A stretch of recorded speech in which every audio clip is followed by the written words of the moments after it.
Y si en cuanto a volumen, el portugués de Uruguay puede ser considerado como un idioma minoritario, ya que no son más que algunos cientos de miles de personas los hablantes, sí podemos pasar a otro tipo de lenguaje hablado por millones de personas, un idioma propio de nuestra región, una lengua oficial, por ejemplo, del Mercosur, pero que también tiene enormes dificultades para acceder, por ejemplo, a lo que son los contenidos de Internet, la posibilidad de traducción y todos los avances que vienen de la mano de estos tiempos. Estamos hablando del guaraní y estamos hablando de un trabajo, de un grupo de investigación de Facultad de Ingeniería que desarrolló herramientas que emplearon técnicas modernas y algunas que habían quedado un poco en desuso para generar una herramienta que facilita no solo el acceso del guaraní a las traducciones, sino que además puede ser extrapolada a otros idiomas. Pero comienzo tienen las cosas.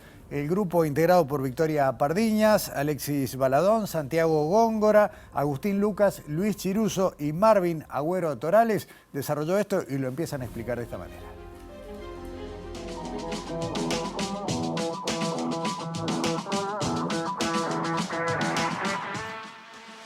Baik, Pak. Marvin, amba po con Caria Cuera, UDLR Wandive, ella po hama petini traductor guaraní castellano, peajise nyambo hasa yehaipure, abañepe, ha caraiñepe abei.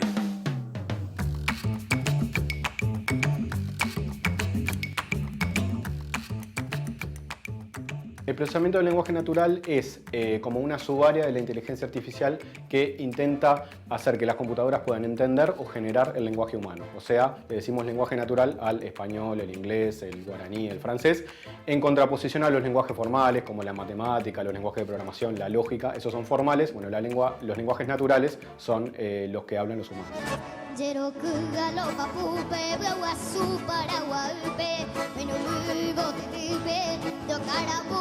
Tenemos que entender que los sistemas nunca van a pensar de la misma manera que nosotros, ¿no? Lo que hacen es algo completamente distinto, pero a veces se aproximan a algo que parecen comportamientos inteligentes. Por eso el área de estudio se llama inteligencia artificial, ¿no? O sea, cómo hacer que los sistemas simulen o de alguna manera parezca que tienen comportamientos inteligentes como los que tendría un humano o similares, por más de que lo hace por métodos completamente distintos.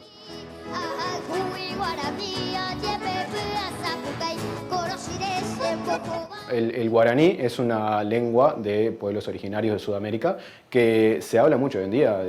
Se habla principalmente en Paraguay, pero también en Argentina, en Bolivia, en Brasil. Y bueno, se estima que tiene como entre 6 y 10 millones de hablantes. Y bueno, desde el punto de vista de la computación, desde el punto de vista de lo que estudiamos nosotros, que es el procesamiento del lenguaje natural, no está muy estudiada. Entonces nos pareció una oportunidad muy interesante como para trabajar con una lengua que es del Mercosur, es de la región y sin embargo está muy poco explorada.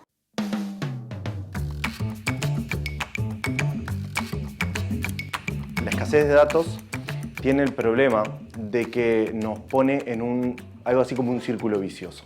¿Por qué? Porque normalmente nosotros usamos herramientas automáticas para recolectar texto digital de la web o de otros lados. Por ejemplo, escaneando documentos y a partir de ese escaneo recoger texto digitalizado. El problema es que esas herramientas hay que construirlas de alguna forma. Pero para construir esas herramientas necesitamos texto. Ese círculo vicioso termina siendo totalmente letal para este tipo de lenguas. Porque además, normalmente, las lenguas de escasos recursos suelen tener la particularidad de que son habladas por relativamente poca gente en comparación con otros casos. Pero ese no es el caso del guaraní. El guaraní es muy hablado en Paraguay, es muy hablado en la intimidad de las familias, en el hogar. Hay censos que lo prueban. Sin embargo, parece que la presencia en la web es totalmente escasa. El otro problema que tenemos es que normalmente los traductores automáticos siempre se entrenaron usando texto paralelo. Eso quiere decir, una oración en español se corresponde a una oración en guaraní. Pero encontrar eso es mucho más difícil aún. Si ya es difícil encontrar texto en guaraní, más difícil aún es encontrar paralelismos entre dos oraciones. ¿Sí? Entonces, una estrategia que seguimos para hacer la primera iteración de esto es encontrar periódicos que publicaran la misma noticia, tanto en guaraní como en castellano.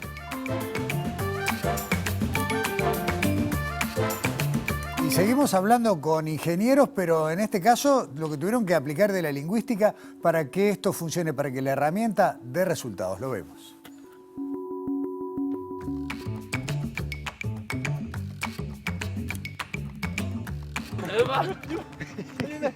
Rojoya vete tambu epe guarani tepe no ñe yo aputepe.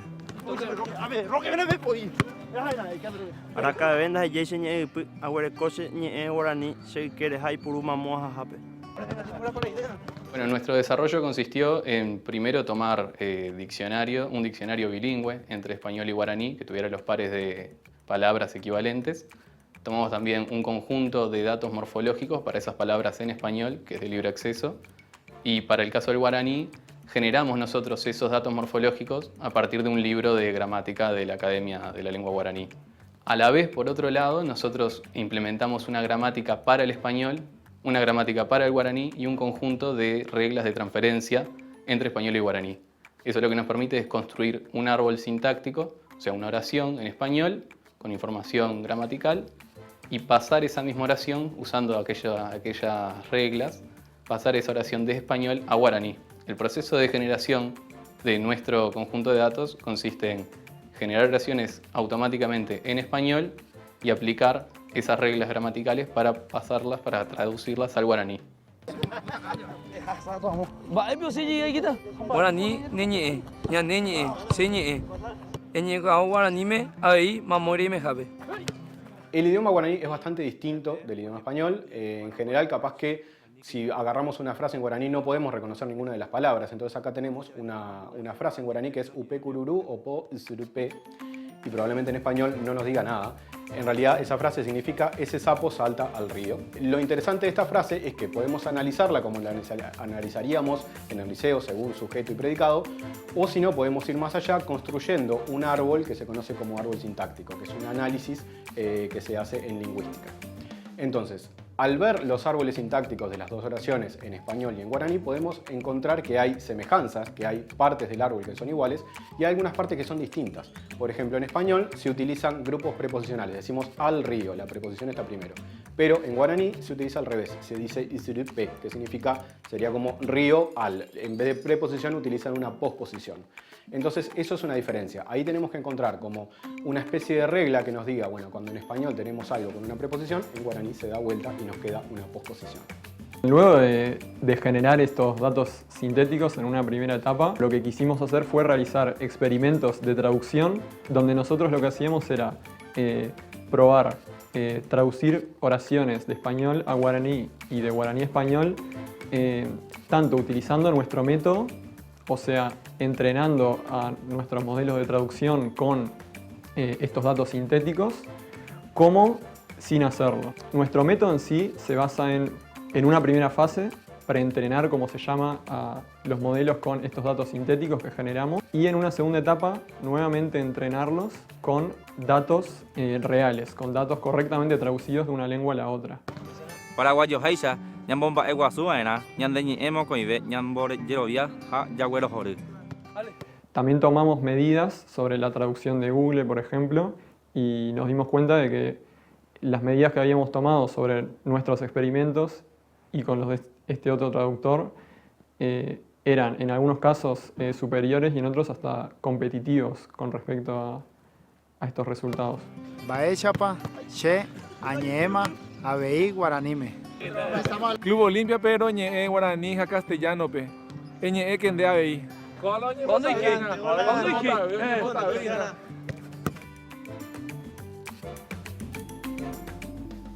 Además de todos los conocimientos y de lo que vamos a ver ahora, porque hubo un reconocimiento, un premio bien importante, hay que aclarar que la base del hardware que se utilizó para que todo esto ruede es el Centro de Supercomputación de la Universidad de la República, el que funciona allí donde está el data center de Antel. Sin esta estructura hubiera sido imposible avanzar en este desarrollo. Pero bueno, como decíamos, fue premiado en un evento continental como el mejor trabajo. Este traductor nos lo cuentan sus autores.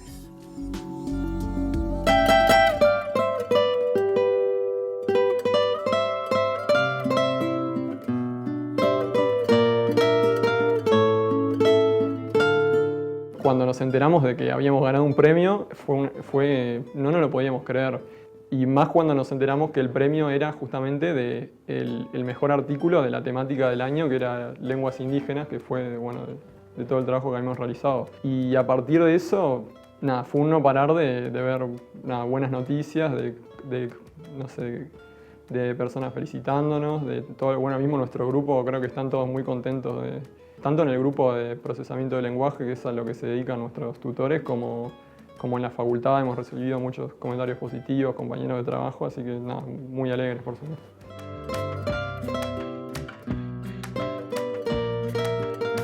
El desarrollo de nuestro método es extrapolable al quechua, al aymara, al náhuatl y otras lenguas más que se hablan en el continente americano. Porque el espíritu de nuestro enfoque es poder colaborar con hablantes nativos para que se puedan construir algunas reglas gramaticales que generen algo de texto. Texto sintético, pero un texto que captura algunas de las partes importantes del lenguaje. Eso sumado a texto real es lo que luego desemboca en un aumento del desempeño del traductor. Y de hecho, hoy en día hasta nos han escrito personas de otros países, por ejemplo, de lenguas, para intentar utilizar nuestro mismo método en lenguas africanas, por ejemplo, de bajos recursos. O sea que, sigamos nosotros o no en este trabajo, va a haber un montón de personas que hoy por hoy muestran interés y sin duda nos sigue pareciendo algo magnífico y nosotros le seguimos dedicando tiempo, de hecho, a día de hoy. Vico Uruguay auspicia y apoya la difusión de los principales contenidos de Sobre Ciencia.